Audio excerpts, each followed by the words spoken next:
மக்கள், இந்த வீடியோ நம்ம என்ன பேச போகிறோன்னா, ஒரு 6 சம்பவங்களை பற்றி இந்த வீடியோவில் பார்க்கலாம். ஒரு மனிதர் இறந்துட்டார். அவருடைய இறப்புக்கு பிறகு அவரோட ஆத்மாவுக்கு நம்ம சரியான அஞ்சலி செலுத்தணும்னா, அந்த ஆத்மா அந்த சமுதாயத்தில் என்ன பண்ணியிருக்கு, என்ன செஞ்சுட்டு போயிருக்கு அப்படின்னு சொல்லி அவர் விட்டுட்டு போன, அவர் கடைபிடித்த அத்தனை விஷயங்களையுமே ஆவணப்படுத்துறது தான் அந்த ஆத்மாவுக்கு சரியான அஞ்சலியாக இருக்கும். அந்த வகையில் பார்த்தீங்கன்னா, மன்மோகன் சிங் அப்படிங்கிற இந்த ஆத்மாவுக்கு என்னென்னலாம் செஞ்சுட்டு போயிருக்காரு தெரியுமா அந்த மனுஷன் அப்படின்னு சொல்லி அவரை பற்றி நம்ம பேசுனது, அவரோட உழைப்பை நம்ம அங்கீகரிக்கிறது தான் சரியான புகழஞ்சலியாக இருக்கும்.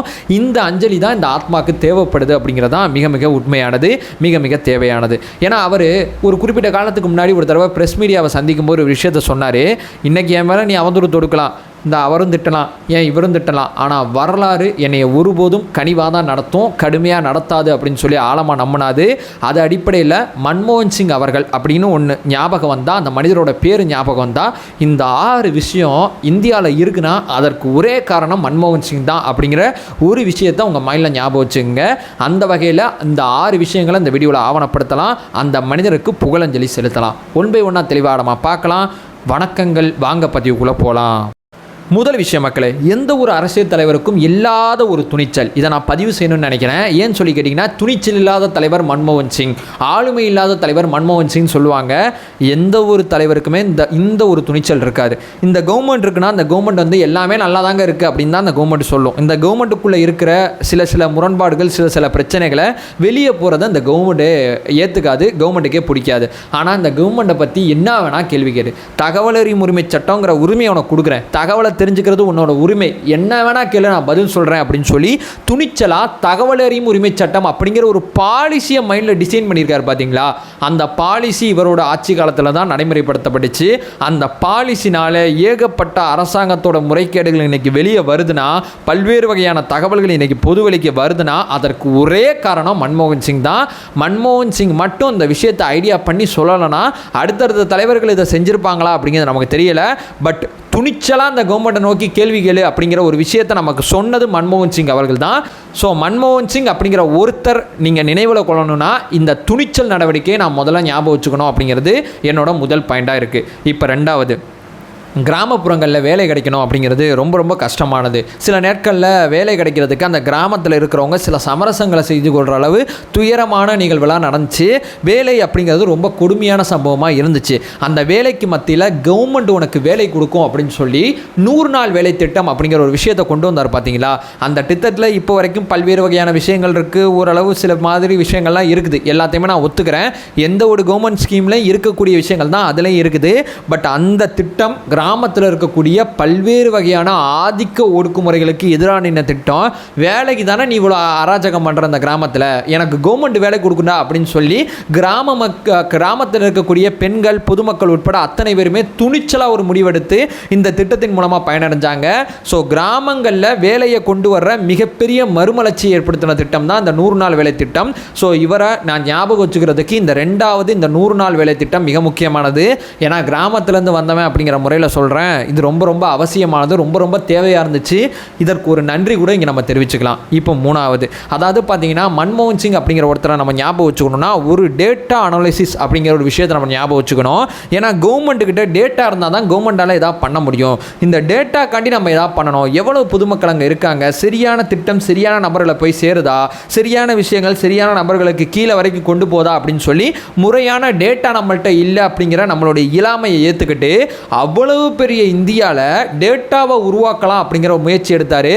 ஆதார் தாங்க சொல்கிறேன். ஆதார் அப்படிங்கிற ஒரு விஷயம் வந்துச்சுன்னா அதுக்கு மன்மோகன் சிங் தான் காரணம். இன்றைக்கி கவர்மெண்ட்டோட திட்டங்கள் அத்தனையிலுமே ஆதார் பயன்படுத்தப்படுது. ஆதார் மூலமாக சரியான பயனாளர்களாக அந்த திட்டம் போய் சேருதா, சரியான பயனாளராக நம்ம கரெக்டாக தான் பார்க்குறோமா, சரியான விஷயங்களை நம்மளால் அப்ரோச் பண்ண முடியுதான்னு சொல்லி இந்த விஷயத்தை இப்போ 100% சரியாக செய்ய முடியுதுன்னு நான் சொல்ல வரல. இப்போ செய்ய முடிஞ்சதை கூட அப்போ செய்ய முடியல.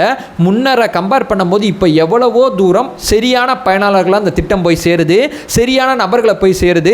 தவறான ஒன்றுக்கும் மேற்பட்ட சலுகைகளை ஒரு நபர் பெறக்கூடிய விஷயங்களை தடுக்குது. ஸோ இந்த மாதிரி ஒரு கவர்மெண்ட்டோட ஸ்கீமுக்கு ஒரு கவர்மெண்ட் நினைக்கிற சரியான மனிதரை போய் சேர்றதுக்கு ஆதார் மிக மிக மிக மிக உதவியாக இருக்குது. அந்த ஆதார் அப்படிங்கிற விஷயத்துக்கும் ஒரு ஆரம்ப புள்ளி போட்டவர் மன்மோகன் சிங் அவர்கள் தான். அடுத்து பார்த்தீங்கன்னா, மிக முக்கியமானது உணவு. இந்த உணவு விஷயத்தில் இந்த மனுஷன் ஒரு சரித்திரம் படிச்சிருக்காப்புல. இவரோட ஆட்சி காலத்தில் பார்த்தீங்கன்னா, ரேஷன் கடைகளில் மானிய விலையில் நிறைய தானியங்கள் கொண்டு வந்தாங்க. நிறையா விஷயங்கள் ரேஷன் கடையில் கிடைக்கிறதுக்கு இவரோட ஆட்சி காலத்தில் மிக முக்கியமான முன்னெடுப்பு எடுத்தாங்க. 3/2 பங்கு இந்தியர்களுக்கு உணவு போய் சேரணும் அப்படிங்கிற ஒரு சங்கல்பம் எடுத்து இந்த விஷயத்தை நடைமுறைப்படுத்தினாங்க. ஸோ உணவு அப்படிங்கிற விஷயத்தில் பார்த்தீங்கன்னா சக மனுஷனுக்கு உணவு கொடுக்கறது அரசாங்கத்தோட கடமை அப்படிங்கிற விஷயத்தை ஏற்றுக்கிட்டு மானிய விலையில் பல்வேறு வகையான உணவுகள் கொடுத்து உணவு பாதுகாப்பு சட்டம் அப்படிங்கிற ஒரு விஷயத்தை மன்மோகன் சிங் அவர்கள் ஆட்சி காலத்தில் தான் ஏற்படுத்தினார் இந்த மனுஷன். ஸோ உணவாக இருக்கட்டும், வேலையாக இருக்கட்டும், இது எல்லாமே அவரோட ஆட்சி காலத்தில் அவரால் முடிஞ்சளவு அவர் இந்த சமுதாயத்துக்கு கான்ட்ரிபியூட் பண்ணார். அடுத்து மிக முக்கியமானது கல்வி. கல்வி அரசாங்கம் கொடுக்கணும், அரசாங்கத்திட்ட போனால் கல்வி கிடைக்கும் அப்படிங்கிறத நிலையை மாறி அரசாங்கம் உங்களை தேடி வந்து கல்வி கொடுக்கணும். ஏன்னா கல்வி குழந்தை கொடுக்க வேண்டியது அரசாங்கத்தோட கடமை, கல்வியை கேட்டு பெற வேண்டியது மக்களோட உரிமை அப்படின்னு சொல்லி மக்களுக்கு பல்வேறு வகையான உரிமை இருக்குது. அதாவது எதை வேணால் பேசலாம், சொத்துக்களை விற்கலாம், அதை செய்யலாம், இதை செய்யலாம்னு சொல்லி பல்வேறு வகையான உரிமைகள் இருக்கும்போது கல்வி கேட்குறதும் உன்னோட உரிமை. கல்வி உரிமை சட்டம் அப்படின்னு சொல்லி 2009 காலகட்டத்தில் கல்வி உரிமை சட்டத்தை கொண்டு வந்தது மன்மோகன் சிங் அவர்களோட ஆட்சி காலத்தில் தான். கல்வி குழந்தைகளை போய் சேர்றது நம்மளுடைய கடமை. குழந்தை படிக்கலனாடி போய் கம்பல்சரி சொல்லிக் கொடுக்க வேண்டியது நம்மளோட கடமை அப்படிங்கிற விஷயத்தை அரசாங்கத்துக்கு மைண்டில் வச்சு கல்வி கட்டாயமாக கொண்டு போய் சேரணும் அப்படிங்கிற ஒரு முயற்சி எடுத்தது மன்மோகன் சிங் அவர்களோட ஆட்சி காலத்தில்னா இன்னைக்கு கல்வி பெரிய லெவலில் பார்த்தீங்கன்னா தமிழ்நாடு இல்லாமல் பல்வேறு வகையான மாநிலங்களில் கல்வி கற்கிறது ஒரு மிக முக்கியமானதாக மாறுனுச்சுன்னா அதற்கு மன்மோகன் சிங் தான் காரணம். ஸோ மன்மோகன் சிங் அவர்கள் இந்த விஷயத்தை எடுக்கலைன்னா இன்னைக்கு கல்வி இவ்வளோ தூரம் போய் சேர்ந்துருக்குமா அப்படிங்கிறது நமக்கு தெரியல. இவரோட பங்களிப்பு இந்த விஷயத்தில் ஒரு 10% தான் இருக்கும். தயவு செய்து ஏற்றுக்குங்க. இப்போ 6வது மிக முக்கியமானது, இன்றைக்கி பார்த்தீங்கன்னா அணுசக்தி அப்படிங்கிற துறையில் பார்த்தீங்கன்னா இந்தியா அளபரிய முன்னேற்றங்களில் போய்கிட்டு இருக்கு. ஆனால் இந்த அணுசக்தி சார்ந்த விஷயத்தில் பார்த்தீங்கன்னா மன்மோகன் சிங் அவர்களோட ஆட்சி காலத்தை பல்வேறு வகையான குறைகளை சொன்னாலும் எல்லாரும் இந்த மனுஷன் இதை செஞ்சுட்டாயா அப்படின்னு சொல்லி ஏற்றுக்கிற ஒரு திட்டம் என்னென்னா இந்தியா அமெரிக்கா அணுசக்தி ஒப்பந்தம். இந்தியா அமெரிக்கா அணுசக்தி ஒப்பந்தம் இவருடைய ஆட்சி காலத்தில் தான் போடப்பட்டுச்சு. 1, 2, 3 என்று சொல்லக்கூடிய இந்த திட்டமானது ஸோ இந்த திட்டத்தை பார்த்தீங்கன்னா அந்த மனுஷன் சாத்தியப்படுத்தினார் பார்த்தீங்களா, அது மிக முக்கியமான ஒரு மைல்கல் நம்ம சொல்லலாம். இவரோட 10 வருஷ ஆட்சி காலத்தில் நீங்கள் எதையுமே ஏற்றுக்கல, இவர் ஒரு தப்பான பிரதமர் நீங்கள் சொன்னாலும் இந்த ஒரு விஷயத்தை அச்சீவ் பண்ணார் பார்த்தீங்களா, இது இவர் தாங்க பண்ணார். இவரை விட்டால் அதை பண்ணுறதுக்கு இங்கே ஆள் கிடையாது, இதை பண்ண ஒரே மனிதர் இவர் தான் அப்படிங்கிற ஒரு விஷயத்தை இங்கே நம்ம ஆவணப்படுத்தப்பட வேண்டியது இருக்குது, சொல்லப்பட வேண்டியது இருக்குது. ஸோ மன்மோகன் சிங் அப்படிங்கிற ஒருத்தர் இல்லைனா இந்த விஷயமானது சாத்தியப்பட்டிருக்காது. ஸோ இந்தியா அமெரிக்காவுக்கு நடுவில் இருக்கக்கூடிய இந்த இணக்கமான போக்குக்கு மிக முக்கியமான காரணகர்த்தாவாக இருந்தது மன்மோகன் சிங் அவர்கள் தான். ஸோ மன்மோகன் சிங் அவரோட இறப்பில் அவர் செஞ்ச அந்த சமுதாயத்துக்கு எனக்கு டக்குன்னு மனசில் பட்டு அந்த 6 மிக முக்கியமான விஷயங்களை ஷேர் பண்ண நினச்சேன். என்னுடைய புகழஞ்சலியை இந்த வீடியோவில் நான் ஷேர் பண்ணிட்டேன். உங்களுடைய புகழஞ்சலியை இந்த வீடியோட கமெண்ட் செக்ஷனில் ஷேர் பண்ணுங்கள். நான் சொன்னதை தாண்டி வேறு எதுவும் உங்களுக்கு தகவல் தெரிஞ்சால் அந்த ஒரு தகவலை போட்டு அந்த மனுஷனை அந்த ஆத்மாவை சாந்திப்படுத்துங்க அப்படிங்கிற ஒரு விஷயத்தை சொல்லிவிட்டு இந்த வீடியோவை என் பண்ணிக்கிறேன்.